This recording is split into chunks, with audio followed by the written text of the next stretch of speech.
Orient bell tiles studio से आप देख रहे हैं एबीपी न्यूज। नमस्कार, मैं हूं चित्रा त्रिपाठी। शाम के 5 बजने वाले हैं। एबीपी न्यूज पर वक्त है सबसे बड़े डिबेट शो महादंगल का। ऑपरेशन सिंदूर को लेकर राजनीति अपने चरम पर है। कांग्रेस अध्यक्ष मल्लिकार्जुन खड़गे ने कर्नाटक में एक रैली के दौरान ऑपरेशन सिंदूर की तुलना छटपुट युद्ध से की। इसके जवाब में बीजेपी ने किया है पलटवार। बीजेपी ने खड़गे के बयान को लेकर आज निशाना साधा और कहा कि इंडिया गठबंधन के नेताओं के जिस तरह के बयान सामने आ रहे हैं उसे ऐसा लग रहा है कि इंडिया गठबंधन पॉपुलर फ्रंट ऑफ पाकिस्तान बन गया हो। बीजेपी ने यह आरोप भी लगाया है कि कांग्रेस के नेता पाकिस्तान को ऑक्सीजन देने का काम कर रहे हैं। बीजेपी के बयान पर कांग्रेस ने भी पलटवार किया और पहलगाम हमले को रोक नहीं पाने और युद्ध विराम को लेकर सरकार पर निशाना साधा है। कांग्रेस ने पाकिस्तान के आतंक का पर्दाफाश करने के लिए बनी संसदीय टीम पर भी निशाना साधते हुए उसे ध्यान भटकाने का प्रयास बताया है। कांग्रेस ने आज बीजेपी आईटी सेल के प्रमुख अमित मालवीय के खिलाफ दिल्ली और कर्नाटक में एफआईआर भी दर्ज कराई है। अमित मालवीय ने कल राहुल गांधी का एक तस्वीर पोस्ट किया था और उनकी तुलना मीर जाफर से की थी। आज महादंगल में ऑपरेशन सिंदूर को लेकर जारी राजनीति की चर्चा करेंगे। सेना की कार्रवाई पर सियासत क्यों हो रही है? पाकिस्तान पर प्रचंड प्रहार की तुलना छटपुट युद्ध से क्यों की जा रही है? क्या विदेश में संसदीय डेलीगेशन भेजना ध्यान भटकाने की कोशिश है? और सवाल यह भी है कि क्या आतंक के खिलाफ तैयारी पर राजनीति ज्यादा भारी है? कई ऐसे मुद्दे हैं जिसको लेकर विस्तार से होगी चर्चा, लेकिन शुरुआत से पहले वार पलटवार देखिए।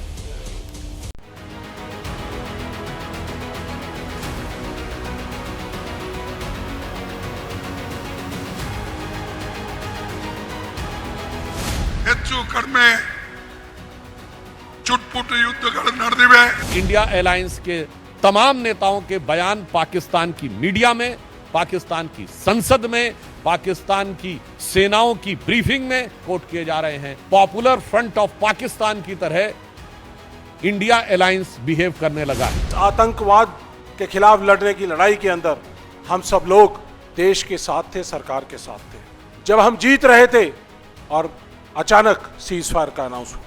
सीज फायर अनाउंस होने से पहले आधा घंटा पहले यूएस प्रेसिडेंट ट्रंप कहते हैं कि हमने सीज फायर जो है दोनों देशों में करवा दी। पॉपुलर फ्रंट ऑफ पाकिस्तान कौन है, ये सुधांशु त्रिवेदी जी को उनसे पूछना चाहिए, जो बिना बताए जिन्ना की मजार पे जाके चादर चढ़ा के आए, जिन्होंने देश के 2 टुकड़े किए।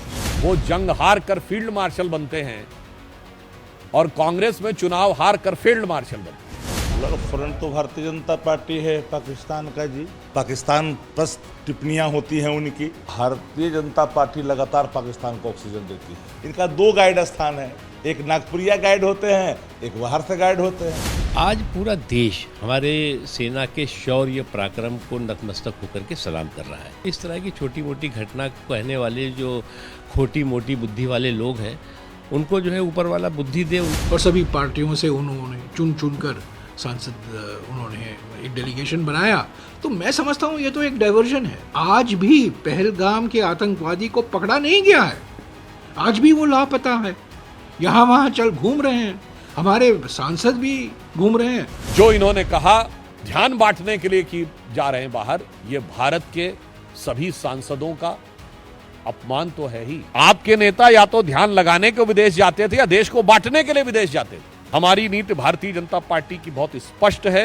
दलगत भावना से ऊपर उठकर अंतर्राष्ट्रीय मंच पर भारत की एकजुटता दिखानी है।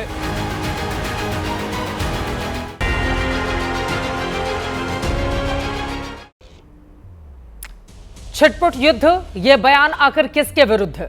देश में सियासत पाकिस्तान के मुद्दे पर अगर इतनी ज्यादा भारी रहेगी तो फिर पाकिस्तान को आप मुंहतोड़ जवाब आगे आने वाले वक्त में कैसे देंगे? कई ऐसे मुद्दे हैं जिसको लेकर विस्तार से चर्चा करने वाले हैं। खास मेहमानों की मौजूदगी है, उनका परिचय तारुफ आपसे करवा देती हूं। चरण सिंह सापरा जी, आप राष्ट्रीय प्रवक्ता हैं, कांग्रेस पार्टी के हमारे साथ जुड़ चुके हैं। शक्ति यादव जी, आप प्रवक्ता हैं, आरजेडी के हमारे साथ मौजूद हैं। मनोज काका जी, प्रवक्ता समाजवादी पार्टी के, आपको टीवी स्क्रीन पर दिखाई दे रहे हैं। संगीत रागी जी, राजनीतिक विश्लेषक, कुछ ही देर में आपको दिखेंगे और साथ ही हमारे साथ मौजूद रहेंगे भारतीय जनता पार्टी के राज्यसभा के सांसद और प्रवक्ता सुधांशु त्रिवेदी जी भी। सभी का बहुत बहुत स्वागत है। चरण सिंह सापरा साहब, आपसे शुरुआत करते हुए, अब बीजेपी का आरोप है कि जिस तरह से इंडिया गठबंधन और खासतौर से कांग्रेस के नेताओं का वाक युद्ध इस वक्त निकलकर सामने आ रहा है, पॉपुलर फ्रंट ऑफ पाकिस्तान हो गया है इंडिया गठबंधन, और ये छटपुट युद्ध ऑपरेशन सिंदूर को लेकर कहने की क्या जरूरत थी मल्लिकार्जुन खड़गे को? नहीं, भारतीय जनता पार्टी को कांग्रेस पार्टी के नेताओं के बयान याद आ रहे हैं। वो भूल गए कि विजय शाह ने क्या कहा था। विजय शाह ने हमारी कर्नल बेटी के बारे में कहा कि ये आतंकियों की बहन है, उसको आतंकियों की बहन बता दिया। या फिर जगदीश देवड़ा ने क्या कहा है, उन्होंने तो ये यहाँ तक कह दिया कि देश की सारी जनता और सारी सेना को प्रधानमंत्री के चरणों में नतमस्तक होना चाहिए, यही कहा ना। तो फिर बीजेपी ने क्या एक्शन लिया उनके ऊपर। या फिर जयशंकर ने जो कहा कि at the start we informed Pakistan कि हम मात्र आपके खाली जो आतंकी ठिकाने हैं वहां पर हमला करेंगे, क्या ये देश से गद्दारी नहीं थी? आपने आतंकियों को और पाकिस्तान को पहले ही बता दिया कि हम मात्र आतंकी ठिकानों पर हमला करेंगे, कहीं और नहीं करेंगे, तो फिर आतंकी वहां पर रुके होंगे।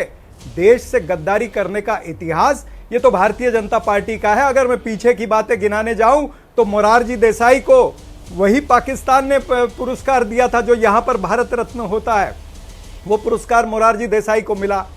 यही अटल बिहारी वाजपेयी लाहौर की बस सेवा चला रहे थे, उसके बाद में कारगिल भी हुआ। देसाई को तो भारत रत्न कांग्रेस पार्टी ने दिया था ना, और वो भी पाकिस्तान का सबसे बड़ा ये सम्मान मिलने के बाद। चरण सिंह सापरा जी, हाँ, आपको ये जानकारी होनी चाहिए कि निशाने पाकिस्तान जब मिला था मोरारजी देसाई को, किसको दिया जाता है, किसको दिया जाता है?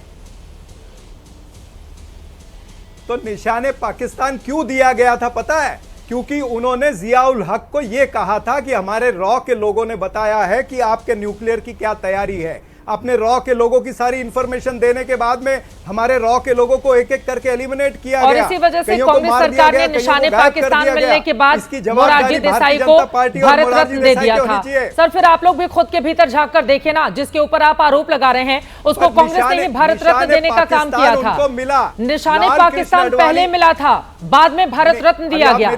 तो खुद में आप पहले सवाल जवाब कर लें कि निशाने पाकिस्तान को लेकर मोरारजी देसाई को कटघरे में कितना खड़ा करना है। सापरा साहब, सुधांशु त्रिवेदी जी भी हमारे साथ आ चुके हैं। मैं लौट रही हूं आपके पास।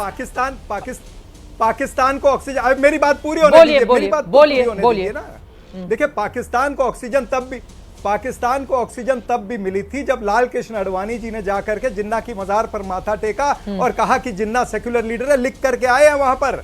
पाकिस्तान को ऑक्सीजन तब भी मिली थी जब नरेंद्र मोदी जी ने नवाज शरीफ को यहां पर बुलाया या फिर उनके जन्मदिन पर वहां पर गए, बिन बुलाए मेहमान, बेगानी शादी में अब्दुल्ला दीवाना बन करके गए। ऑक्सीजन तब भी मिली थी जब पठानकोट एयरबेस पे अटैक हुआ और आईएसआई को यहां पर इन्होंने बुलाया और आईएसआई को रेड कारपेट वेलकम दिया। या फिर आसिया अंद्राबी की फोटो जो है वो वहां पर बेटी बचाओ बेटी पढ़ाओ के बैनर पर छपी थी जम्मू कश्मीर के अंदर। पाकिस्तान को ऑक्सीजन देने का काम भारतीय जनता पार्टी ने किया है। मैं जवाब ले लेती हूं सुधांशु त्रिवेदी जी। देना चाहिए पहले। Popular front of Pakistan India गठबंधन भारतीय जनता पार्टी को नजर क्यों आता है, और अगर बीजेपी से ऑपरेशन सिंदूर को लेकर कुछ सवाल कर लिए जाएं तो क्या वो देशद्रोह हो जाएगा? सुधांशु जी। देखिए, ये बात हमने इसलिए कही क्योंकि आज ये सर्वविदित फैक्ट है। आज के इस इंफॉर्मेशन बूम के जमाने में, यानी जिसे कहें सूचना के अपरिमित विस्तार के युग में, किसी के लिए तथ्य छुपाना बहुत मुश्किल है। क्या सच नहीं है कि ये तथाकथित इंडिया गठबंधन के नेताओं के बयान पाकिस्तानी मीडिया में सुर्खियां बने हुए हैं पाकिस्तान के पक्ष में? क्या इनके बयान पाकिस्तान की नेशनल असेंबली में पाकिस्तान के सांसदों द्वारा नहीं कोट किए गए? क्या यहां के यूट्यूबर, इन्फ्लुएंसर्स और नेताओं के बयान पाकिस्तान ने अपनी डिफेंस के प्रेस कॉन्फ्रेंस में कोट नहीं किए? क्या यह सच नहीं है कि कांग्रेस के बड़े नेता प्रतिपक्ष राहुल गांधी जी का बयान भारत के विरुद्ध डोजियर में प्रयोग किया गया कि नहीं, और उसकी एक झड़ी लग गई? कोई छोटे मोटे नेता ने छुटपुट की बात कही खड़गे जी ने। खड़गे जी छोटे नेता नहीं है, सर्वोच्च नेता है। उसके बाद सिद्धारमैया जी बोले थे ये छोटे नेता हैं। एक कर्नाटक के मंत्री थे, वो बोले थे वो छोटे नेता हैं। चरणजीत सिंह चन्नी जी बोले थे वो छोटे नेता हैं। और ये कोई ऐसा नहीं है कि अनायास इनके मुंह से फूट रहा है। ये तो वो लोग हैं जिनके नेता सिद्धू ने जाकर पाकिस्तान के आर्मी चीफ जनरल बाजवा को गले लगाया था। ये वो लोग हैं जिनके नेता सिद्धू ने, जो उस समय पंजाब कांग्रेस के अध्यक्ष थे, कहा था कि पाकिस्तान वालों से हमारा दिल ज्यादा मिलता है, खान पान भाषा ज्यादा मिलती है बजाय दक्षिण भारत के।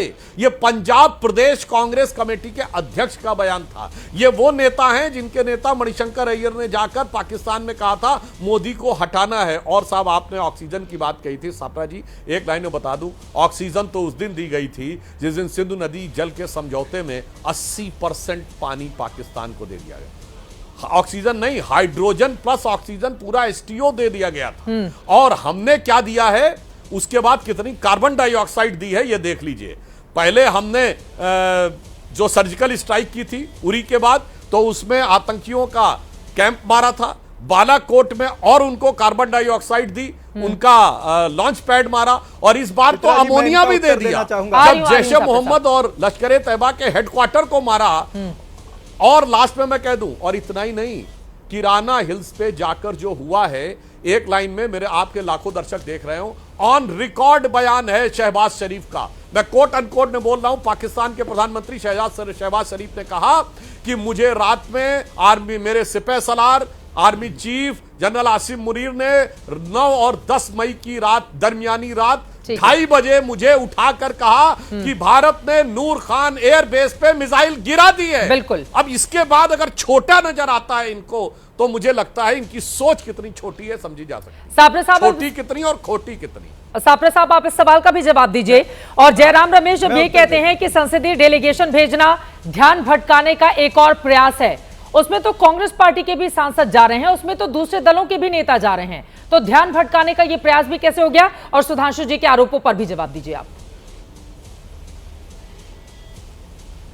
देखिए, सर्वप्रथम तो मैं आपको बता दूं, जो खरगे जी का बयान है उसको तोड़ मरोड़ के बताया जा रहा है, उसका एक ही पार्ट पर भारतीय जनता पार्टी चर्चा करना चाहती है। खरगे जी का पूरा बयान सुन करके देखिए, उन्होंने पहले कहा कि नरेंद्र मोदी प्रधानमंत्री जम्मू कश्मीर में 17 अप्रैल को जाने वाले थे, लेकिन उनका वो दौरा जो है वो रद्द हुआ क्योंकि इंटेलिजेंस एजेंसियों का कहना था कि वहां पर कुछ खतरा है।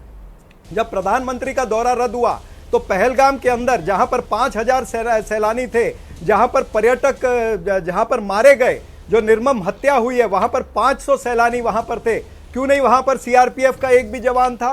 क्यों नहीं वहां पर एक भी जम्मू कश्मीर का पुलिस का कोई हथियारदारी वहां पर था? यानी सुरक्षा में जो चूक हुई है, जो सरकार ने खुद पहली मीटिंग में माना है, सुरक्षा में चूक हुई है, इंटेलिजेंस एजेंसियों की चूक हुई है, उसकी जवाबदारी किसकी है? यह जवाबदारी नरेंद्र मोदी नहीं तय करना चाहते हैं। उसके बाद खरगे साहब ने बात करी है, उन्होंने कहा कि जो युद्ध भी हुआ है वो युद्ध इन्होंने 3 दिन का युद्ध या 4 दिन का युद्ध किया है, एक छोटा युद्ध किया है, और उसके बाद में ये बड़ी बड़ी बातें कर रहे हैं। ये बात हुई है। ये बात तो आपके जो राष्ट्रीय प्रवक्ता है अजय आलोक, उन्होंने भी कहा कि भाई ये तो कोई युद्ध नहीं था, हमने तो सिर्फ वो आतंकी अड्डों पर हमला किया है, कोवेटेड ऑपरेशन था वो उस समय का। आपके लोगों ने सीज फायर को भी कहा कि भाई ये सीज फायर नहीं हुआ है, जबकि ट्रंप जो भारतीय जनता पार्टी के पापा है, वो बीजेपी से पहले या हमारे देश की सरकार से पहले वो डिक्लेयर करते पब्लिक डोमेन में कैसे पापा हो गए बीजेपी के? सीज फायर हमने करा दिया है। ट्रंप कैसे पापा हो गए बीजेपी के? अरे भाई, एक पापा ने यूक्रेन की वॉर रुकाई थी, मैंने सुना था, तो ये पापा के पापा है, उन्होंने वो वॉर रुकवा दी। तो ये भारतीय जनता पार्टी को इसी से तकलीफ हुई है कि सीज फायर जो हुआ है, जिसका डिक्लेरेशन ट्रंप ने किया, क्या अधिकार था? फिर ट्रंप ने 1 बार नहीं, 2 बार, 3 बार, 4 बार, 5 बार, 6 बार, 7 बार उन्होंने क्रेडिट लिया। उन्होंने कहा व्यापार की धमकी दे करके मैंने ये सीज फायर कराया है। क्या ये बात सच है? भारतीय जनता पार्टी इस पे उत्तर क्यों नहीं देती? क्यों नहीं नरेंद्र मोदी या फिर अमित शाह या फिर जेपी नड्डा या विदेश मंत्री इसके ऊपर बोलते? उन्होंने इसके ऊपर कोई भाषण नहीं किया है। ये तमाम सारी बातों का जवाब क्या है? जयशंकर ने जिस तरह से घटिया वक्तव्य किया, उसके ऊपर उनको माफी मांगनी चाहिए। क्या वो देश के साथ में गद्दारी नहीं उन्होंने की है? ये तमाम सारी बातें जो है, ये इसके पहले सुधांशु जी से जवाब उन्होंने ये कहा कि उनके बयान को गलत तरीके से तोड़ मरोड़ कर आप लोग पेश कर रहे हैं सुधांशु त्रिवेदी जी, और वो ये भी कह रहे हैं कि ट्रंप बीजेपी के पापा हैं। उन्होंने, हाँ ठीक है, 10 सेकंड में बात पूरी करनी चाहिए। 10 सेकंड बोलिए मनोज काका जी, ले लूं? हाँ बोलिए सर, बोलिए। 10 सेकंड। हाँ 10। मैं इतना ही कहना चाहता हूं कि जब हमारी सेना एकदम चरम पर थी, 7 तारीख को हमने सभी आतंकी जो ठिकाने हैं वो ध्वस्त किए, 8 और 9 को हमने पाकिस्तान को सब विफल किया, और फिर 9 और 10 की रात के अंदर जिस तरह से हमने उनके एयरबेस को अटैक करा है, जिस तरह से सारी हमारी नौसेना हो, थल सेना हो जल सेना हो, तमाम सारी एयरफोर्स हो, सबने अटैक करा। ये जब हम एकदम चरम पर थे वॉर के अंदर, युद्ध के अंदर, तब अचानक सीज फायर बुला देना, और वो भी ट्रंप के कहने से, तो इसके ऊपर भारतीय जनता पार्टी को खुलासा करना चाहिए। इसीलिए कहा गया कि ये छुटपुट युद्ध है। बोलिए सुधांशु जी। हाँ देखिए, बताता बिल्कुल, मैं संक्षेप में बताता हूं। पहली बात तो ये पता नहीं इनकी सरकार में होता होगा, हमारे में तो नहीं है। खड़गे जी के पास प्राइम मिनिस्टर की सिक्योरिटी का इंटेलिजेंस इनपुट कहां से था, जरा ये बता दें। जो इन्होंने दावा किया, आपकी सरकार में होता होगा। दिग्विजय सिंह दावा करते थे कि मुझे ये पता है कि ये होने वाला है, और एक शहीद हुए पुलिस अफसर के लिए कहा उन्होंने मुझे बताया था कि ऐसा होने वाला है। तो आपके यहां होता था कि नेताओं को पता होता था कि इंटेलिजेंस की एजेंसीज क्या कर रही हैं, पहले मुझे बता दिए। दूसरा, आप लंबे समय सरकार चला चुके हैं, सेना कोई ऑपरेशन करने जा रही है, यह विदेश मंत्रालय का तो विषय ही नहीं होता, यह तो सिर्फ प्रधानमंत्री और रक्षा मंत्रालय के बीच का होता है। और एक और आपको पता होना चाहिए, उसमें भी एयरफोर्स, आर्मी और नेवी के जो यूनिट्स उसमें काम करेंगे, उस यूनिट के बाहर किसी को नहीं पता हो सकता कितने बजे ऑपरेशन शुरू होने वाला। आप कह रहे विदेश मंत्री ने बता दिया था। मुझे लगता है अगर इतनी बचकानी समझ किसी के है तो वो ये कहे कि वो देश का भविष्य में नेतृत्व करना चाहता है। अरे भाई मेरी बात सुनिए पूरी, अब आप बोल रहे थे, अरे भाई पूरी बात सुनिए। आपके जो प्रतिनिधि बैठे थे विदेश, नो सर पूरी बात, अरे पूरी होने दीजिए तब समझ में आएगा। आपके जो प्रतिनिधि बैठे थे विदेश मंत्रालय की समिति में, मैं भी उसमें मेंबर था परसों, आपने क्या उनसे जानकारी ब्रीफिंग नहीं ली?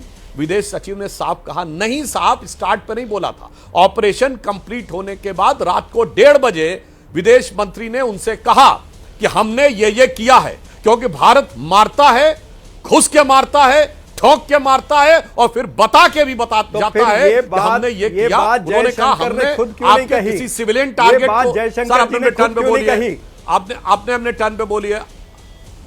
क्या तरीका है भाई? हम नहीं बोलेंगे, जल्दी से आप अपनी बात खत्म कर ले, बाकी 3 लोग भी इंतजार कर रहे हैं। संगीत रागी जी हैं, मनोज काका जी हैं, ठीक है, पूरी जल्दी से बात। बस मैं कह रहा हूं, बस मैं ये कह रहा हूं, सुनिए। और ये बात उन्होंने बिल्कुल स्पष्ट कर दिया कि 1:30 बजे के बाद कहा कि हमने ना आपका कोई सिविलियन टारगेट ना कोई मिलिट्री टारगेट डिस्ट्रॉय किया, हमने ये करना था वो कर दिया है। अब ये आप पे निर्भर करता है कि आप बात को आगे बढ़ाना चाहते हैं या नहीं। इतनी सिंपल बात थी या इनको समझ में नहीं आई, इसीलिए। और जहां तक बाप बनाने की बात है, सापरा साहब, आपकी सरकार के विदेश मंत्री थे नटवर सिंह। विदेश मंत्री रहते हुए उन्होंने अपनी एक किताब लिखी है, one life is not enough, जिसमें आपकी सरकार के विदेश मंत्री ने कहा है कि मुझे विदेश मंत्रालय से इसलिए हटाया गया चूंकि अमेरिका नहीं चाहता था। हिलरी क्लिंटन का विकीलीक्स में स्टेटमेंट है कि मोंटेक सिंह अहलूवालिया बनने वाले थे फाइनेंस मिनिस्टर, प्रणब मुखर्जी कैसे बन गए, वो सच है, मैंने दावा नहीं करता। विकीलीक्स में लिखा है कि राहुल गांधी गए अमेरिका के राजदूत के सामने, उन्होंने जाके कहा कि हिंदू आतंकवाद ज्यादा बड़ा खतरा है। और विकीलीक्स में यह भी है कि 2008 में अमेरिका के deputy chief of mission Steven white को आपके एक नेता ने जाके दिखाया कि हमने इतना पैसा रख लिया है कि न्यूक्लियर डील पास करा लेंगे। साहब ये तो मैंने फैक्ट के साथ बोला है, आप विदाउट रेफरेंस हवा में बोल रहे हैं। फैक्ट बताइएगा तब उसके जवाब। ठीक है, अब मैं बाकी लोगों के पास जाना चाहूंगी इस सवाल के साथ कि क्या पाकिस्तान का और देश हित का, राष्ट्र हित का भी कोई मुद्दा हो तो उस पर भी इस तरह की खालिद सियासत देश के भीतर होनी चाहिए। सत्ता पक्ष और विपक्ष की जुबान एक जैसी क्यों नहीं हो जाती है? जब भी पाकिस्तान का और इतना बड़ा आतंकवादी हमला हुआ, उस पर भी देश के भीतर इस तरह की सियासत हो रही है। अब मैं सीधे मनोज काका जी आपके पास आते हुए, शक्ति यादव जी फौरन आपके पास आ रही हूं। ऑपरेशन सिंदूर को छोटा बताना क्या देश और सशस्त्र बलों की बहादुरी के साथ धोखा नहीं है, जो सवाल बीजेपी की ओर से उठाया जा रहा है? 100 आतंकवादी मार गिराए, 40 पाकिस्तानी फौज के सेना के लोग मारे गए हैं, घर में घुसकर मारा है, उसको बताकर मारा है, फिर भी वो आप लोगों को छोटा नजर आता है। नहीं, आप तो कांग्रेस पार्टी का संदर्भ हमारे पे क्यों ला रही हैं? हमारी पार्टी ने तो हमेशा सेना के पराक्रम को सराहा है, और हमारी पार्टी ने तो बहन सोफिया कुरैशी को और विंग कमांडर व्योमिका सिंह को, विक्रम सर को, सबको हमने सराहा है, और सेना के पराक्रम को हम लोगों ने हमेशा सराहा है। सवाल इस पर नहीं है। जो बात शुरुआत संदर्भ में जो बात बड़े भाई हमारे कह रहे थे सुधांशु जी, कि अब तो जो सूचनाओं का तंत्र है, विश्वग्रामी सभ्यता चल रही है, पूरा विश्व एक गांव की तरह है। लेकिन जब आप कोई बात कहते हैं, आपका नेता कहता है, आपके सर्वश्रेष्ठ नेता कहते हैं, तो उन्हें भी इस बात का ध्यान होना चाहिए। जब नरेंद्र मोदी अपने ही नागरिकों को इस तरह के बयानों से संबोधित करते हैं कि आप कपड़े देख के पहचान लेंगे, आप मटन से लेके मुजरे तक का संदर्भ देते हैं, तब उन्हें नहीं लगता कि ये बात पूरे दुनिया के संदर्भ में जाती होगी? क्योंकि अब तो विश्वग्रामी सभ्यता है ना, तो हमें सेना के पराक्रम पर हमें कोई सवाल नहीं। सवाल इस पर है कि जिस भारतीय जनता पार्टी के सदस्य हैं, जो सांसद जी हमसे संवाद कर रहे हैं, इनसे मैं ये जानना चाहूंगा कि मध्य प्रदेश की सरकार, जहां का मिनिस्टर विजय शाह इस भारत के गर्वान्वित करने वाली एक बहन को आतंकियों की बहन बताया, उसके खिलाफ कार्रवाई करने में आपकी सारी नैतिकता कहां चली जाती है? तब आपका नैतिक बल कहां खत्म हो जाता है? आपकी एक सांसद ने, आप कहते हैं कि ट्रंप ने नहीं किया, डीजीएमओ टू डीजीएमओ बात हुई, हम उससे सहमत हैं साहब, लेकिन इसी बात का एक बार खंडन तो करते। आपकी एक सांसद ने, कंगना ने एक शब्द का बस ट्रंप के खिलाफ लिख दिया तो आपके राष्ट्रीय अध्यक्ष ने फोन कर दिया। तो ये सब संवाद भी पूरी दुनिया में जाते हैं, इससे आपकी गुलामी दिखती है। सेना के किसी पराक्रम पर समाजवादी पार्टी को, हमारी पार्टी को, देश के 140 करोड़ जनमानस को कभी कोई संशय न रहा है, न रहेगा। लेकिन संविधान पर भी आपको संशय रहा। मैं खत्म कर रहा हूँ प्लीज। संविधान पर आपके गुरुजी गोलवरकर को संशय रहा है। उन्होंने संविधान के बारे में क्या कहा है कि ये तो पश्चिमी देशों का दस्तावेज है, और अभी देश के सर्वोच्च कहाँ जा रहे हैं आप? आपसे बात हो रही है पाकिस्तान को लेकर, ऑपरेशन सिंदूर को लेकर, बयानबाजियों को लेकर, आप चले गए गोलवरकर। पता नहीं आप लोगों की नींद में भी आते रहते हैं सर, बड़ी मुश्किल है। कहाँ अभी इसमें कहाँ गोलवरकर की जरूरत है क्या जरूरत इसमें? आप सवाल कर लीजिए चित्रा। नहीं, मैं सवाल, आपसे बात हो रही है ऑपरेशन सिंदूर को लेकर। हमारे 26 लोग मारे गए, उसके बाद ऑपरेशन सिंदूर में हमने उनके 140-100 आतंकवादियों के साथ मार गिराए। अब उसके बाद इस देश में जो खालिद सियासत हो रही है उसको लेकर सवाल आपसे पूछे जा रहे हैं, लेकिन अब गुरु गोलवरकर को लेकर आएंगे कि हाँ वही जिम्मेदार हो गए तमाम चीजों के लिए। कहाँ जा रहे हैं मनोज काका जी? थोड़ा सा आप थोड़ा समय दीजिए। मैं उसी को बड़े संदर्भ में बता रहा हूँ कि हमें न सेना के पराक्रम पर संशय है, न देश के सर्वोच्च न्यायालय पर, न संविधान पर। हमारी पार्टी को पूरा भरोसा है, लेकिन इनका जो स्तुति गान कर रहे थे हमारे बड़े भाई, मैं इनका इतिहास बता रहा हूँ कि इनके लोगों को आज भी सेना के पराक्रम पर संशय है, विक्रम सर पर संशय है, सोफिया पर संशय है। सबसे ज्यादा संशय तो भारतीय जनता पार्टी के लोगों ने दिखाया, देश के सर्वोच्च न्यायालय ने कहा। तो आप उनको बर्खास्त करिए, या ये कहिए कि मध्य प्रदेश की सरकार नरेंद्र मोदी जी और भारतीय जनता पार्टी नहीं चला रही है। ठीक है, तो देश के सर्वोच्च न्यायालय ने ये कहा हो कि ये महाघृणित और अपमानजनक शब्द है, ये बर्दाश्त के लायक नहीं है, माफी के लायक नहीं है। एक मिनिस्टर तक तो को हटा नहीं पाते। बिल्कुल, उनको हटा देना चाहिए। मैं बीजेपी से ये सवाल पूछ लूंगी, लेकिन आपके नेता जब जाति बताते लगते हैं, व्योमिका सिंह की, और उनका नाम भी नहीं जानते हैं, तो फिर पलटकर अपने अंदर भी झांक कर देख लेना चाहिए कि सेना के भीतर क्या समाजवादी पार्टी के बड़े बड़े नेताओं को जाति ढूंढना जरूरी है। पीडीए ढूंढ रहे हैं वो वहां पर, लेकिन उस पर नहीं जाते हुए मैं आ जाती हूं संगीत रागी जी। लेकिन विपक्षी दलों की ओर से अगर कुछ सवाल पूछे जा रहे हैं तो पलट कर फिर आप सवाल, विपक्ष का काम है सवाल पूछना संगीत रागी जी, और सत्ता पक्ष की जिम्मेदारी है कि उस पर जवाब दे। वो ऑपरेशन सिंदूर को लेकर अगर कई सवाल खड़े किए जा रहे हैं, पूछा जा रहा है आतंकवादियों को क्या मार गिराया गया, उसकी जानकारी क्यों नहीं साझा कर रही है सरकार, जो पहलगाम के दोषी थे? संगीत रागी जी। देखिए चित्रा जी, जब ये घटना घटी थी तो कांग्रेस के तरफ से जो बयान आया था उसके कुछ दिन बाद की मैंने एक ट्वीट किया था, उसी समय ट्वीट किया था, शुरू में ही ये ट्वीट किया था कि राहुल गांधी और पूरी कांग्रेस का जो इकोसिस्टम है उसकी कलई 2-4 दिन रुक जाओ, 2-4 दिन बाद आपको सही औकात पे आ जाएंगे, इनका असली चेहरा दिख जाएगा। एक गाना था बहुत, सच्चाई छुप नहीं सकती बनावट के वसूलों से। तो ये बनावट का वसूल जो था ना कि हम देशभक्त हैं, हम देश के साथ खड़े हैं, ये तुरंत पूजा, इनका जो बुर्का था ना, इनका जो नकाब ओढ़े हुए था ना, इन सब पार्टियों का निकल करके बाहर आ रहा है। दूसरी बात, गद्दारी कौन और जासूसी कौन करता है? छुप करके किया जाता है। जयशंकर ने छुप करके नहीं किया था है। राहुल गांधी को डिप्लोमेसी की भाषा समझ में ही नहीं आती है, या तो उनकी इतनी अंग्रेजी कमजोर है, या फिर मैं तो मानता हूं कि वो बचकानी होती है उनकी। और आप कांग्रेस पार्टी के प्रवक्ताओं पर तरस खाइए, इसलिए तरस खाता हूं क्योंकि वो चाटुकारिता से वहां पर पहुंचे हैं। अब ये क्या बात प्रथम हो गई? परिवार की ये यदि वो तो चाटुकारिता नहीं करेंगे तो उनकी नौकरी नहीं रहेगी। अब ये क्या बात हो गई चाटुकारिता और ये करना? सुन लीजिए जाते हुए क्योंकि राहुल गांधी नहीं की जाएगी, मेन मुद्दे पर रहते हैं। चलिए तीसरी बात देखिए, मैंने कहा कि कितने एयरक्राफ्ट गिरे, किसके सवाल थे? हाँ। ये न्यूयॉर्क टाइम्स के सवाल थे, ये गार्जियन ने छापा था, ये पाकिस्तानी एजेंडा है, ये अमेरिकन जो जिसको हम कहते हैं वेस्टर्न एजेंडा था, ये चाइनीज एजेंडा था। कितने जहाज गिरे, यदि गिरते ना तो P15 का शेयर मार्केट 9% नीचे नहीं चला जाता और बाकियों के हमारे ऊपर नहीं चले जाते शेयर। तो दुनिया जानती है कि क्या हुआ है।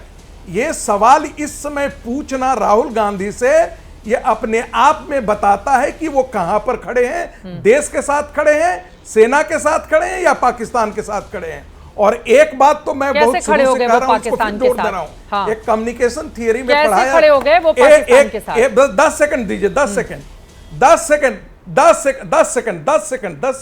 सेकंड बोलिए। एक कम्युनिकेशन थियरी में हम पढ़ाते हैं, आप बहुत प्रगति कर जाते हैं तो हम कहते हैं चित्रा जी बहुत अच्छा लगा, आप इतनी जगह पहुंच गए हैं, लेकिन मन में अंदर से जलन होती है। तो चेहरा और आपकी भाषा दोनों के बीच में डिफरेंस जो है वो होता है डिस्क्रिपेंसी पता लग जाता है। जिस दिन भारत ने स्ट्राइक किया था और सर्वदलीय बैठक से कांग्रेस पार्टी के खड़गे और राहुल गांधी निकल करके आए थे, उनका चेहरा देखने लायक है। जैसे लगा था कि पाकिस्तानियों के ऊपर बम नहीं गिराया गया हो, राहुल गांधी और कांग्रेस पार्टी के बहुत किसी वरिष्ठ की मृत्यु हुई हो, ऐसा उनका चेहरा बना हुआ था, ऐसा उदास था। ये अपने आप में बताता था कि इनको ये पच नहीं रहा था कि नरेंद्र मोदी ने बालाकोट के बाद इतना बड़ा स्ट्राइक करवाया है अपने सेनाओं के मनोबल को आगे बढ़ा करके। इनके पॉलिटिकल नैरेटिव जो ये बाहर जाकर के कहते हैं ना, जॉर्ज सोरेस के एजेंडे को भारत में ले आते हैं ना, बाहर जाकर के, जिसे सुधांशु त्रिवेदी जी ने कहा, अरे भाई भारत में हस्तक्षेप क्यों नहीं करते हो, जैसे बांग्लादेश में हस्तक्षेप करके वहां सत्ता तलक लगाया। कौन एजेंडा था? ये वाइडेड और डीप स्टेट का था। उन्हीं डीप स्टेट के साथ तो राहुल गांधी जाकर के मीटिंग करते हैं अमेरिका में और कहते हैं नरेंद्र मोदी के छोटा सा जवाब, डेमोक्रेसी अगर हम पाकिस्तान के एयरक्राफ्ट गिर रहे हैं, कितने हमने मार गिराए, तो विपक्षी दलों की ओर से अगर पूछ लिया जाता है कि हमें कितना नुकसान हुआ, अगर मौजूदा वक्त में इजाजत नहीं, संवेदनशीलता इजाजत नहीं देती है तो मना कर दिया जाए उसको लेकर कि अभी नहीं बता सकते। लेकिन ये कह देना कि ये तो पाकिस्तान की भाषा बोल रहे हैं, भाई वो जब आपको सपोर्ट करें देश हित के मुद्दों पर तब तो बहुत अच्छा, कुछ सवाल पूछ ले फिर वो पाकिस्तानी भाषा बोलने लगे। नहीं, सवाल पूछना चाहिए। दो बातें, डोकलाम में राहुल गांधी छुप करके मिलते थे, उससे ये जासूसी है। हाँ। राहुल गांधी डोकलाम में छुप करके मिले चीनियों से, ये जासूसी है। राहुल गांधी मानसरोवर यात्रा के तुम्हें छुप करके मिले, जो बाद में उसके पिक्चर बाहर आए, ये जासूसी होती है। राहुल गांधी विदेश में जाकर के चाइनीज, पाकिस्तानी और पाकिस्तानी लॉबिस्ट से मिले, ये जासूसी हो सकती है। लेकिन भारत का विदेश मंत्री यदि खुले मीडिया ब्रीफिंग में कहता हो और वो डिप्लोमेसी की भाषा है, एक प्रोफेशनल डिप्लोमेट जो है हमारा विदेश मंत्री है, तो उनकी ये समझ नहीं आती। साहब मैं फौरन आपके पास आऊंगी। शक्ति यादव जी बहुत देर से हमारे साथ है, एक भी टिप्पणी नहीं हो पाई है उनकी। हमारा एक जो है या 3 गिरा है, ये बताने की आवश्यकता नहीं है, कई सवाल इन्होंने दागे दिया जा सकता है। सापरे साहब आप जवाब दीजिएगा। शक्ति यादव जी आधे घंटे से हमारे साथ हैं, एक जल्दी से छोटी सी टिप्पणी में ले ले उनकी, उसकी जल्दी खत्म कीजिए एक बात, 10 सेकंड में जल्दी खत्म कीजिए। चित्रा जी एक लाइन और बोलिए, 10 सेकंड खत्म कीजिए, खत्म कीजिए। देखिए ऐसा है, देखिए नरेंद्र मोदी पर एक बात उठाई जा रही है, नरेंद्र मोदी पर एक बात उठाई जा रही है, 17 तारीख को उनको जाना था, वो क्यों नहीं गए? भाई ये रहस्यमय है, ये मल्लिकार्जुन खड़गे रहस्यमय है। अरे गांधी परिवार में तो सारे रहस्यमय मृत्यु हुई है। गांधी परिवार में देखिए, मृत्यु या किसी की जान जाना ये अपने आप में दुर्भाग्यपूर्ण है। उन सारी बातों पे नहीं जाते हुए मौजूदा सियासत पर ही रहते हैं। इस देश की सियासत आखिर इतनी इस तरह की इतनी बुरी क्यों है कि पाकिस्तान और देश हित के मुद्दे पर भी अलग अलग बटे हुए हमारे सियासतदान नजर आते हैं। इसी को लेकर सापरे साहब, शक्ति यादव जी विपक्ष के ही नेता हैं, एक बार उनकी मैं टिप्पणी ले लूं फिर आप बोलिएगा। वो आधे घंटे से हमारे साथ जुड़े हुए, एक भी टिप्पणी नहीं हो पाई है। शक्ति यादव जी अब सीधे आपके पास आते हुए राष्ट्रहित के मुद्दे पर, हाँ कांग्रेस से ही सवाल ले लूंगी, एक बार उनका जवाब ले लेती हूं। ये जो खालिद सियासत इस देश के भीतर हो रही है, ये देश को कहां लेकर जाएगी? पहलगाम हमले के बाद प्रधानमंत्री ने सबसे पहला जो बड़ा कार्यक्रम था वो बिहार में ही किया था, और जब कोई सैनिक मरता है देश के अलग अलग हिस्सों का होता है जो शहीद होता है बॉर्डर पर, इस बात को क्यों समझ में नहीं आता? पाकिस्तान को जब मुंहतोड़ जवाब देना हो तब छटपुट युद्ध है, ऐसा युद्ध है, वो हमें बताएं कि कितने एयरक्राफ्ट हमारे पाकिस्तान ने धराशायी कर दिए, मार गिराए गए। ये कोई सवाल होता है इस समय मौजूदा परिदृश्य में पूछने का? शक्ति यादव जी।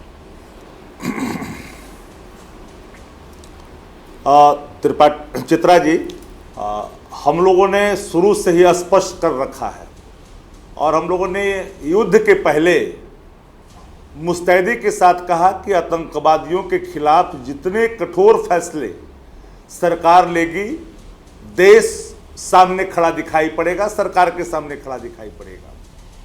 और नेता प्रतिपक्ष तेजस्वी जी ने इन बातों को जोर दे के कहा था। हमारे सेना, जो देश की सेना है, उस पर सबको गर्व है, शौर्य पर, पराक्रम पर। स्ट्राइक हुआ, हमने कहा कि चाहे वो मांग की सिंदूर हो या माँ की कोख हो या बहनों की कलाई हो, उसकी रक्षा करने की आवश्यकता जब भी आन पड़ती है, सेना 4 कदम आगे बढ़ करके मान में घुस करके हौसले को उसको चकनाचूर करता है और परास्त करता है। भारतीय सेना का ये जज्बा है, पराक्रम है। और अतीत के कालखंडों में लोगों ने देश के सेना के जज्बे को देखा है, आज भी सलाम करता है। सवाल यहाँ नहीं है पाकिस्तान परस्त टिप्पणियां हिंदू मुसलमान पाकिस्तान करने वाले कर रहे हैं, जिनको जिस रूप में करनी है, जिनकी आदत की शुमार हो गई, जिनकी राजनीति वही टिकी हुई है, लगातार करते रहते हैं। पर मैं एक बात कहूं, देश के बाहर देश की एकता जानी चाहिए, इस बात को लेकर के हमारे नेता ने कहा। लेकिन एक बात है कि पूरी युद्ध के समय में हमारे मित्र राष्ट्र जितने थे, एक खुलकर के हमारे साथ जब नहीं आए तो एक चिंता सी लगी। हम अपने विदेश नीति पर क्या पुनर्विचार कर सकते हैं? कौन से ऐसी जरूरत आने पर क्या ऐसी स्थिति उत्पन्न हुई कि मित्र राष्ट्र हमारे साथ कंधे में कंधे मिला करके कुछ कहा नहीं? हम तो एक बात, इन बातों को लेकर के शुरू से कहा कि अगर कोई भी व्यक्ति सेना के पराक्रम पर सवाल खड़ा करता है, भारतीय जनता पार्टी के कई नेताओं ने उनके पराक्रम को चरणों में ला करके लाने की बात कह दी। कई नेताओं ने हमारे देश की कई बेटियों के बारे में क्या कहा।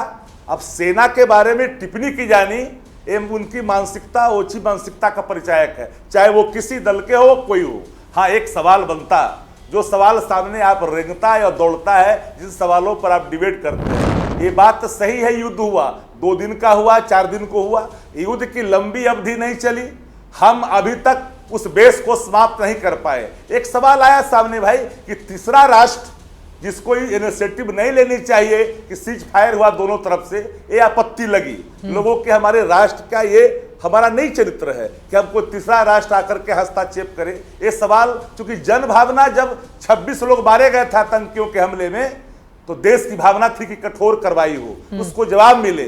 आज देश की भावना क्या है, ये भी समझने की आवश्यकता है। सत्ता में बैठे लोग हों या विपक्ष में बैठे लोग हों, सबको इन बातों पर पुनर्विचार करनी चाहिए। सवाल इतनी ही से समाप्त नहीं हो जाती। सवाल अगर आप लगातार अपमानित करोगे, राजनीतिक लाभ लेना है, लीजिए, कोई मना नहीं करता।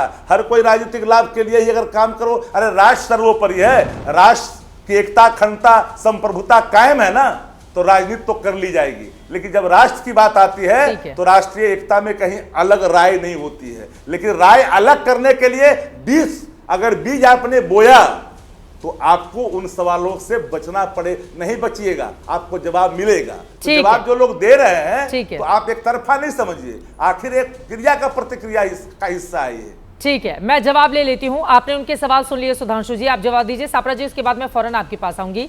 और बार बार वो ट्रंप का उदाहरण देकर पूछ रहे हैं कि मध्यस्थता, जब हम पाकिस्तान को मुंहतोड़ जवाब दे सकते थे, हमारी सेना पूरी तरह से फॉर्म में थी, तो अचानक से ही सीज फायर का ऐलान होता है तो पूरा देश आश्चर्यचकित हो जाता है। कई बार बीजेपी से ये सवाल लगातार पूछे जा रहे हैं इस खबर के सामने आने के बाद।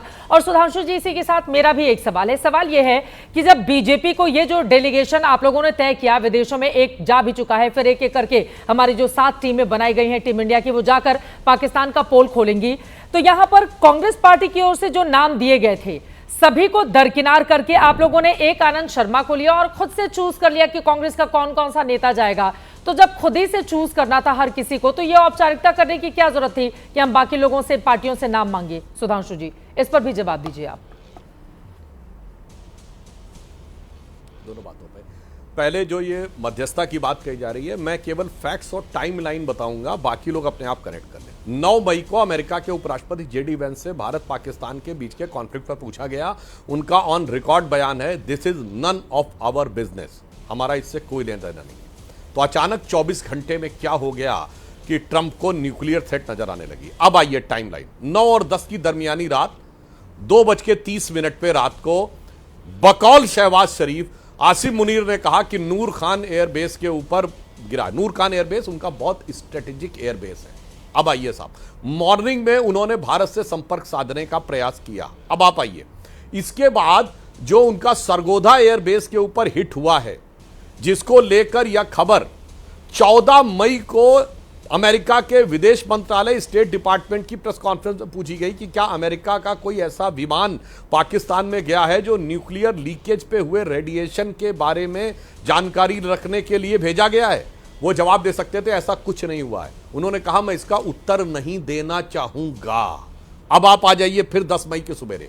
10 मई को 1 बजे वो भारत से डीजीएमओ से संपर्क स्थापित कर पाते हैं। तय होता है कि 3:30 बजे बात करेंगे। 3:35 पे दोनों की बात होती है। 4 बजे भारत सरकार कहती है कि प्रेस कॉन्फ्रेंस होगी विदेश मंत्रालय की 5 बजे के लिए, और 4:35 पे ट्रंप का ट्वीट आता है। अब ये सारी टाइमलाइन समझ लीजिए तो इस बात की संभावना से इनकार नहीं किया जा सकता है, और पाकिस्तान ने इस बात को डिनाई नहीं किया है कि उनके डीजीएमओ ने भारत को अप्रोच किया था।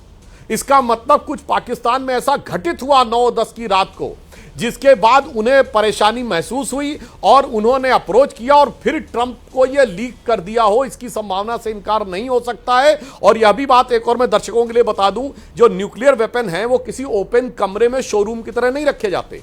जमीन के 30-40 मीटर नीचे बंकर बना के रखे जाते हैं, और उसमें 2 ही होते हैं, एक एंट्री पॉइंट और एक एग्जिट पॉइंट।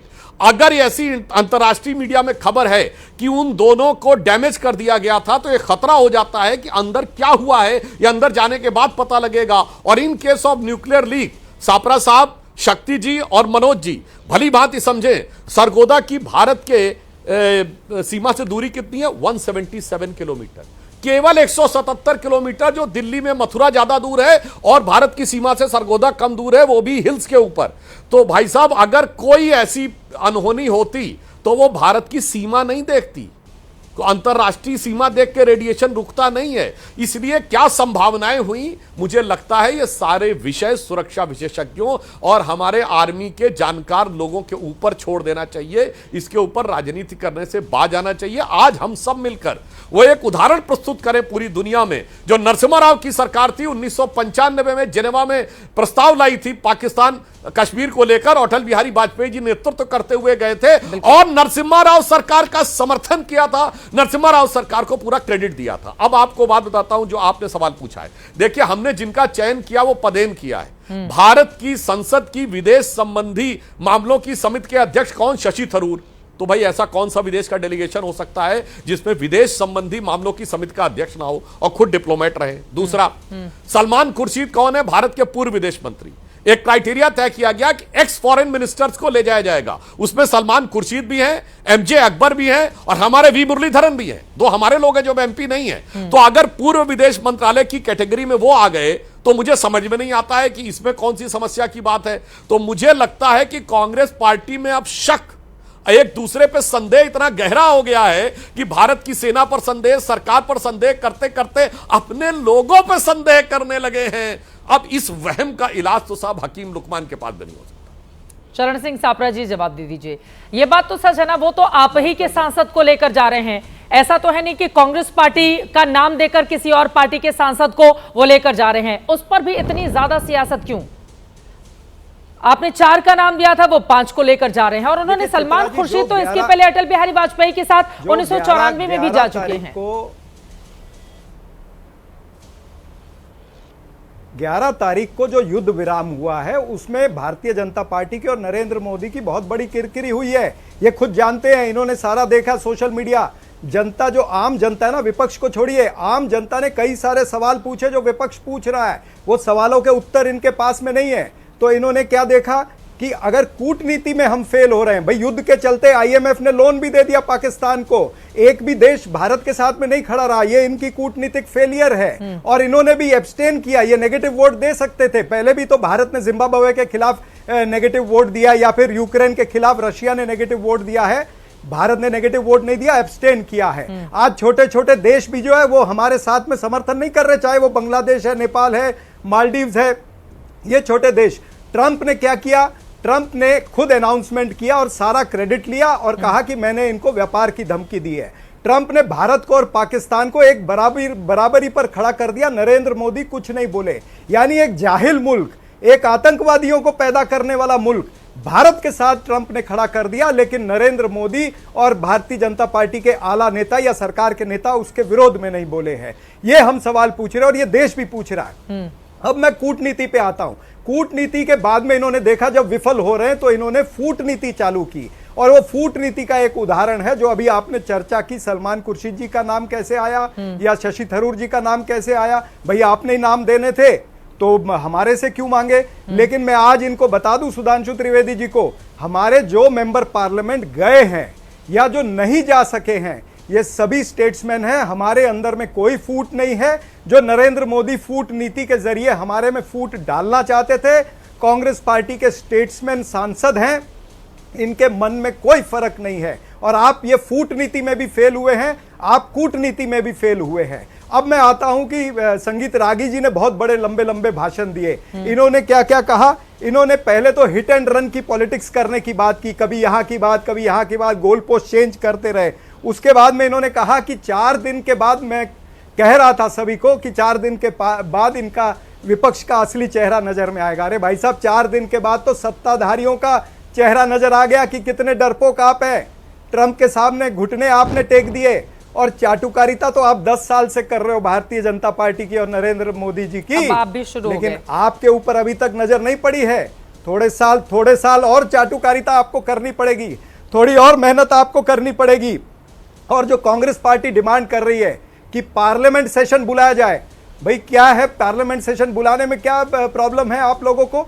62 में भी तो बुलाया गया था, तब तो युद्ध चल रहा था और जवाहरलाल नेहरू जी ने सेशन बुलाया था, उसके अंदर आलोचना भी हुई, सभी आलोचनाओं के जवाब दिए गए। अब आप क्यों डर रहे हैं? जल्दी से एक छोटा सा जवाब। मैंने देखा है कि जितने भी दूसरे इंडिया गठबंधन के लोग हैं उनको नहीं छोड़ सकते ना सर। इंडिया गठबंधन के वो है, आप उनको छोड़ सकते हैं, कांग्रेस मैं तो नहीं छोड़ सकती, वो इंडिया गठबंधन के है। तो मेरा ये सवाल है, हमने देखा है राष्ट्रहित के इस मुद्दे पर, चाहे समाजवादी पार्टी हो, चाहे आरजेडी हो, शरद पवार की पार्टी हो या फिर दूसरे अन्य पार्टियां, उमर अब्दुल्ला का बयान हम सबने देखा था सदन के भीतर, उन्होंने किस तरह से पाकिस्तान के खिलाफ बातें कही। असदुद्दीन ओवैसी, कांग्रेस पार्टी को अगर हम छोड़ दें तो तमाम विपक्षी दलों के सुर कम से कम, क्योंकि आम आदमी पार्टी के भी लोगों को चूज किया बीजेपी ने कि भाई कौन जाएगा, दूसरी पार्टियों से भी चूज किया गया कि कौन जाएगा, लेकिन सबसे ज्यादा बवाल अगर कहीं देखने को मिला है तो वो कांग्रेस पार्टी के भीतर ही है। सापरा साहब, कांग्रेस पार्टी कंफ्यूज है क्या कुछ मुद्दों पर? नहीं, ये बवाल कांग्रेस पार्टी में नहीं है, ये भारतीय जनता पार्टी का प्रोपेगेंडा है। उसी भारतीय जनता पार्टी के प्रोपेगेंडे को कुछ मीडिया चैनल भी फॉलो कर रहे हैं, वो करते रहे। लेकिन जिस तरह से मैंने कहा कि हमारे सांसद जो है वो बिल्कुल स्टेट्समैन है, उनके मन में कोई फर्क नहीं आएगा, ये फूट नीति से कोई फर्क नहीं पड़ने वाला है। मुझे चित्रा जी आप बताइए, क्यों नहीं आप चाहती कि पार्लियामेंट सेशन हो? आप बताइए ना, क्या आप ये सवाल बीजेपी से नहीं पूछ रही कि पहलगाम की अकाउंटेबिलिटी किसकी है? क्यों नहीं जवाबदारी तय होनी चाहिए? 26 लोगों की मृत्यु हो गई, निर्मम हत्या हो गई 26 लोगों की। अरे पाकिस्तान को घर में घुसकर मारा है, पाकिस्तान को घर में घुसकर बताकर मारा है चरण सिंह सापरा जी। ये तो फक्र की बात होनी चाहिए ना, जिसके घर में घुसकर मारा है उसको बताकर मारा है। और हमने वो तमाम शव भी देखे जो पाकिस्तान के झंडे में लपेट कर रखे गए। कवर फायर मत दीजिए। अरे कवर फायर नहीं दे रही हूं मैं, तो बस सवाल पूछ रहा हूं ना चरण सिंह सापरा साहब। अब देखिए, अब सुधांशु जी या संगीत रागी जी से मैं तीखे सवाल पूछ लूं, वो तो मुझे नहीं बताते हैं कि मैं कांग्रेस पार्टी को सपोर्ट करती हूं। पता नहीं अब आप लोगों की क्या आदत है, मैं क्या बोल सकती हूं सर। होनी चाहिए, बिल्कुल होनी चाहिए जवाबदारी तय। आप डरती है क्या इनको सवाल पूछने का? सर मैं आपसे डरती हूँ, मैं बीजेपी और संगीत रागी से नहीं, मैं आपसे डरती हूँ सर। आप तो यहाँ पर मीडिया में मुझे कोसकर चले जाएंगे, मैंने पलट कर कुछ कह दिया तो आप मेरा कल को बायकॉट कर देंगे, मैं तो आप ही से डरती हूँ सर। नहीं बॉयकॉट की बात नहीं, लेकिन ये सवाल तो जरूरी है ना। ठीक है, बिल्कुल महत्वपूर्ण सवाल है। तो क्यों नहीं संसद का विशेष सत्र इस मुद्दे पर बुला लिया जाता है? सुधांशु जी जवाब देंगे, लेकिन उसके पहले संगीत रागी जी। ठीक है, बिल्कुल आतंकी गायब है, बिल्कुल वो आतंकवादी गायब है, ये तो सच्चाई है ना संगीत रागी जी। उसके बाद सुधांशु जी मैं आ रही हूँ, फिर मैं शक्ति यादव जी आपके पास। संगीत रागी जी, आतंकवादी गायब है ना, वो आतंकवादी कहाँ छुप गए? आसमान निकल गया, धरती खा गई, कहाँ छुप गए बताइए? चित्रा जी के अंदर सारे आतंकी, ठीक है, चित्रा जी, बिल्कुल सर, बिल्कुल पूरे विश्व के अंदर। चित्रा जी अब हो गया सर, हो गया, बोल लेने दीजिए। 26/11 में मारे गए तो अभी क्यों नहीं मारे गए? सर एक पकड़ा गया था तो अभी क्यों नहीं पकड़े जा रहे? इसका जवाब दीजिए। ठीक है, संगीत रागी जी से जवाब दे देती हूँ। रागी साहब जल्दी बोलिए। चित्रा जी, पाकिस्तान कब से आतंकवादी देश हो गया कांग्रेस पार्टी के लिए? यही मनमोहन सिंह थे ना जो शर्मल शेख में पूरे देश को शर्मसार करके आए थे कि पाकिस्तान भी एक्सट्रीमिज्म का, इस्लामिक रेडिकलिज्म का विक्टिम है। तो कांग्रेस पार्टी का इस देश के प्रधानमंत्री ने जाकर लोगों की बारी में भाई आपको दर्द शुरू हो गया, फिर पेट में दर्द शुरू हो गया, दर्द शुरू हो गया ना, दर्द शुरू हो गया, बाकी लोगों को बोलने अरे दर्द शुरू हो गया। अपनी अपनी बारी में बोलेंगे। वो आपको पसंद है? आडवाणी ने जब कहा, अरे सर ये आपको पसंद है? देश की जनता पर समझ रही है कि आपकी, मैंने बोला ना, मैंने कहा ना कि आप एक्सपोज कर रहा हूं मैं आपको, मैं कांग्रेस पार्टी को एक्सपोज कर रहा हूं। कांग्रेस के इस दोगले चरित्र को देश की जनता देख रही है। कांग्रेस के इस दोगले चरित्र को देश की जनता देखे।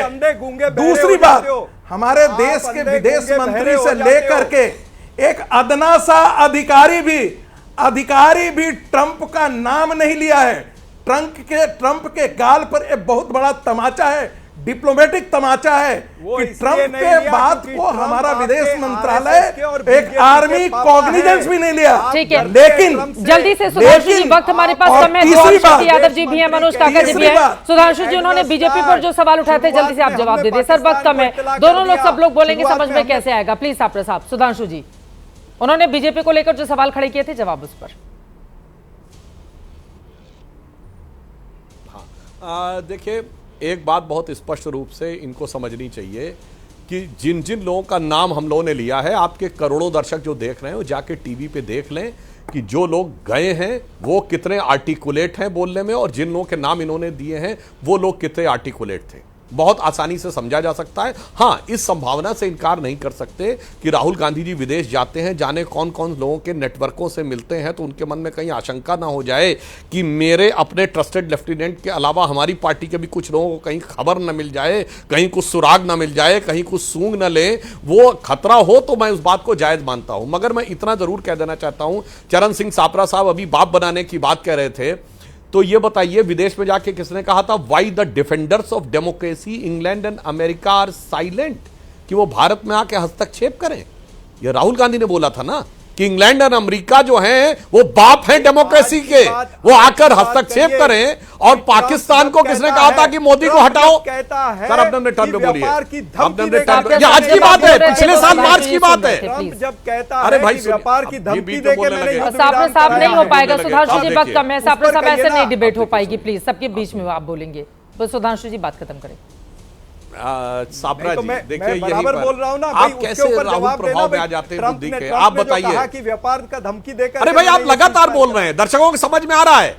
आप संगीत रागी, आज व्यापार में बता रहा हूं भाई, मेरी बात सुनिए ना। खैरात मांगने वाला कभी व्यापार करते देखा है? उत्तर भिखारी को व्यापार करते देखा है? उधर की बात कर रहे हैं साहब, ऐसे नहीं हो पाएगा ना। जब आप बोल रहे थे वो शांति से सुन रहे थे। साहब प्लीज। सुधांशु जी 30 सेकेंड है मेरे पास। हम शांति से सुन रहे थे, स्पेसिफिक उत्तर कान खोल के सुनिए। चरण सिंह सापरा, जिस इंटरनेशनल मॉनिटरी फंड से 24वां बेल आउट पैकेज लिया है उसमें 39 शर्तें होती थी, 11 शर्तें भारत ने जुड़वाई है, और आपको लग रहा है कि उससे व्यापार करेगा। अमेरिका से किस चीज का व्यापार होता बताइए? पाकिस्तान का। जवाब दीजिए, यहां आए बाएं साए मत बोलिए। भारत से $131 बिलियन का व्यापार होता है, और हम आपको बताएं उसी इंटरनेशनल मॉनिटरी फंड की चीफ क्रिस्टिना जॉर्जिवा ने पिछले साल का स्टेटमेंट है कि भारत दुनिया में 15% ग्रोथ रेट के साथ ब्राइटेस्ट स्टार होगा और वर्ल्ड की ग्रोथ का इंजन साबित होगा। अब उसके बाद किसी को न समझ में आए कि किसने अमेरिका के आगे जाके हाथ फैलाया होगा। आज व्यापार की जरूरत अमेरिका को हमारे व्यापार की जरूरत है। जब चीन से उसका टैरिफ खुल रहा है, दुनिया की सबसे बड़ी मार्केट हम है, हमारे पास है, हमारे पास वर्क फोर्स है, टेक्नोलॉजी है। अब इतनी अकल अगर किसी को न समझ में आए तो मुझे लगता है उसकी समझ के ऊपर समझना चाहिए, या समझ के ऊपर कौन सा डब्बा आके बैठ गया है उसे समझने का प्रयास करना चाहिए। और मैं लास्ट में एक और बात कह दूं मेरे भाई, आए बाय नहीं, बिल्कुल फैक्चुअल बोल रहा हूं। $131 बिलियन का भारत और रूस, आप आए बाय बोल रहे थे। अरे तो 120 भैया आज व्यापार है, आप क्या बोल रहे हैं? भाई कौन बोल रहा है? दर्शक निर्णय लेंगे, दर्शक निर्णय ले रहे हैं। ट्रेड डेफिसिट है, सुधांशु जी अपनी बात खत्म कर ले प्लीज। सुधांशु जी प्लीज अपनी बात। $45 बिलियन का ट्रेड सरप्लस है अमेरिका से। क्या बोलने लगते भाई, ये क्या तरीका है? बीच बीच में डिस्टर्ब करने लगते हैं। पूरे दर्शक देख रहे हैं, $45 बिलियन का ट्रेड सरप्लस है, पता ही नहीं है कुछ। आके यहां के अनशट बोलना शुरू कर देते हैं। 45 बिलियन, और सुनिए $8 बिलियन का अकेला हम फार्मास्यूटिकल देते हैं। इसीलिए जब टैरिफ में सब पे टैरिफ लगाया तो भारत के फार्मास्यूटिकल को छोड़ दिया अमेरिका ने, क्योंकि जो दवाइयां जाती हैं रातों रात वो उसका विकल्प नहीं बना सकते। इसलिए मेरे भाई बात समझिए। और ट्रंप का 16 तारीख का बयान देखिए, उन्होंने मीडिएशन वर्ड को विड्रॉ कर लिया है, मगर उसके बाद आके आपको बोलते रहना है। उन्होंने कहा है कि मैंने ब्रोकर की फीस नहीं है, 16 तारीख को ये। और दूसरी बात, क्या तरीका है भाई, क्या तरीका है बार बार। और लास्ट में मैं एक बात कहना चाहता हूं मेरे भैया, उसका जवाब तो नहीं दिया, हमें समझ में आता है, या अमेरिका में जाके भारत विरोधियों से मिलते हैं वो तो समझ में आता है, मगर आपके बाप कौन कौन थे इसके लिए जाके सुनिए। Mitrokhin's archive KGB and the world part 2 में लिखा है कांग्रेस पार्टी को KGB से पैसा आता था। वोल्कस रिपोर्ट में लिखा है सद्दाम हुसैन पैसा देता था, जिसके लिए नटवर सिंह को इस्तीफा देना पड़ा। और सुनिए, इन कन्वर्सेशन विद क्रो में लिखा है CIA से आता था। ये ग्लेन एल्बर्टस की किताब स्टेट विद इन स्टेट में, अरे सब जाके पढ़ो मेरे भाई। और कौन किसको बाप बनाता था मैं एक फैक्ट बताना चाहता हूं। चित्रा जी 1 मिनट रुकिए। 19 नवंबर 1962 को जवाहरलाल नेहरू ने जॉन एफ कैनेडी को लेटर लिखा, जो कैनेडी लाइब्रेरी के द्वारा 2010 में ओपन कर दिया गया। उन्होंने अमेरिका से कहा अपनी फौजें भेजो, अपना जहाज भेजो, हमारे लोग एयरफोर्स चला नहीं सकते तो हम अपने एयरफोर्स के लिए आपके पायलट यूज करेंगे, अपनी एयरफोर्स की कमांड आपको देंगे। 19 नवंबर 1962 चीन की लड़ाई के समय अमेरिका के राष्ट्रपति जॉन एफ कैनेडी को नेहरू का लिखा गया पत्र, जो 2010 में डिक्लासिफाइड हुआ है। मेरे भाई चिल्लाओ नहीं, फैक्टों पे बात करो। जो व्यक्ति सारे दर्शकों से कहता हूं जाइए चेक करिए, अभी समझ में आ जाएगा उस पत्र की भाषा देख के कौन बाप बनाता था। माथा टेकता है। वक्त हमें इतने की इजाजत देता है। आप तमाम मेहमानों का बहुत धन्यवाद चर्चा का हिस्सा बनने के लिए। कुल मिलाकर ऑपरेशन सिंदूर को लेकर इस देश की सियासत खत्म नहीं होगी। फिलहाल जिस तरह की बयानबाजी हो रही है उससे यही लगता है। आगे रहेगी हर खबर पर नजर।